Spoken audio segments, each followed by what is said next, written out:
Assalamualaikum anak-anak.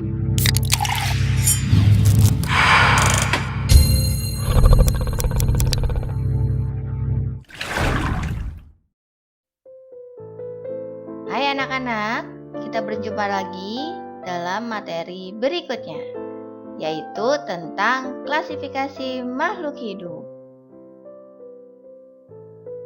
Di dalam klasifikasi makhluk hidup, kita akan mempelajari tentang ciri-ciri dari makhluk hidup.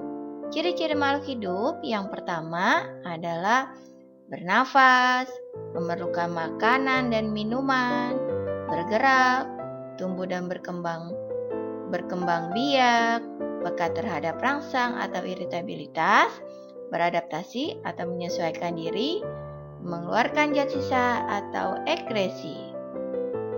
Berikutnya adalah ciri-ciri benda tak hidup, yaitu memiliki bentuk dan ukuran, komposisi kimia zat tertentu, dapat bergerak, memiliki kegunaan, dan terakhir dapat dikristalkan. Berikut ini adalah klasifikasi makhluk hidup yang bertujuan untuk memudahkan dalam mengenal dan mendeskripsikan ciri suatu organisme. Klasifikasi makhluk hidup didasarkan oleh beberapa hal sebagai berikut. Yang pertama, berdasarkan persamaan bentuk luar atau morfologi. Kedua, berdasarkan ciri struktur dan organisasi dari makhluk hidup, dari bagian dalam atau anatomi. Yang ketiga, berdasarkan persamaan sifat dasar dan sistem organisasi atau fisiologi. Dan terakhir, berdasarkan persamaan pada tingkat sel dan molekul atau biokimia. Berikut ini adalah tingkatan dari takson, yaitu terdiri dari 7 macam.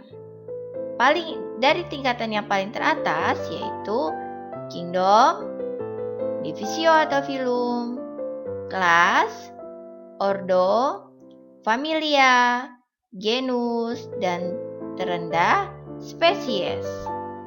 Dalam bahasa Indonesianya yaitu dunia, lalu divisi, kelas, bangsa, suku, marga, dan jenis.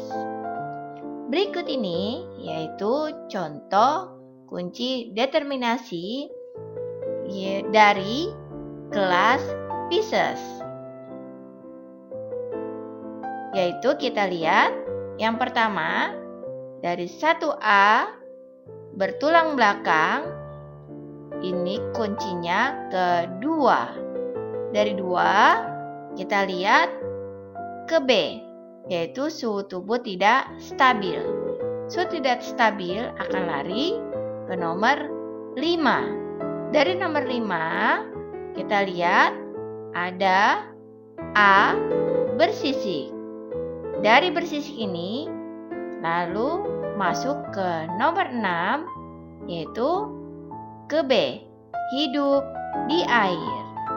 Jadi kunci determinasi dari kelas Pisces adalah 1A, 2B, 5A, dan 6B. Yang berikutnya adalah klasifikasi 5 kingdom. Menurut Robert H.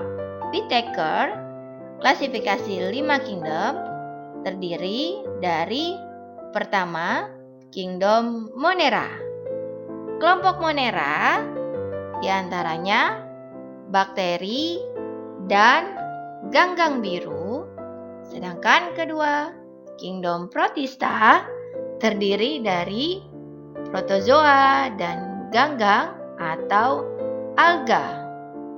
3, kingdom Fungi atau jamur terdiri atas organisme bersel satu atau bersel banyak, eukariotik, dan tidak berklorofil.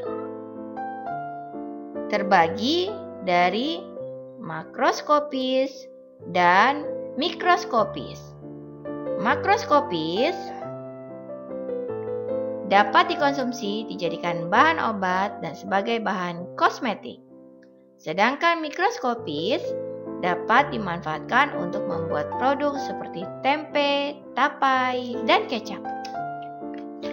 Keempat, kingdom Plantae atau tumbuhan yang terdiri dari Bryophyta atau tumbuhan lumut, Pteridophyta, tumbuhan paku, Spermatophyta atau tumbuhan berbiji. Tumbuhan berbiji terbagi menjadi dua, yaitu dikotil dan monokotil. Yang terakhir adalah kingdom Animalia atau hewan. Yang pertama adalah Invertebrata atau kelompok hewan tidak bertulang belakang.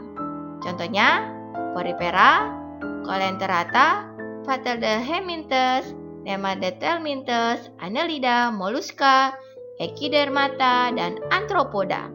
Sedangkan kelompok vertebrata atau hewan bertulang belakang yaitu Fishes, amfibi, reptilia, aves, dan mamalia. Sampai di sini dulu pelajaran kita tentang klasifikasi makhluk hidup. Assalamualaikum warahmatullahi wabarakatuh.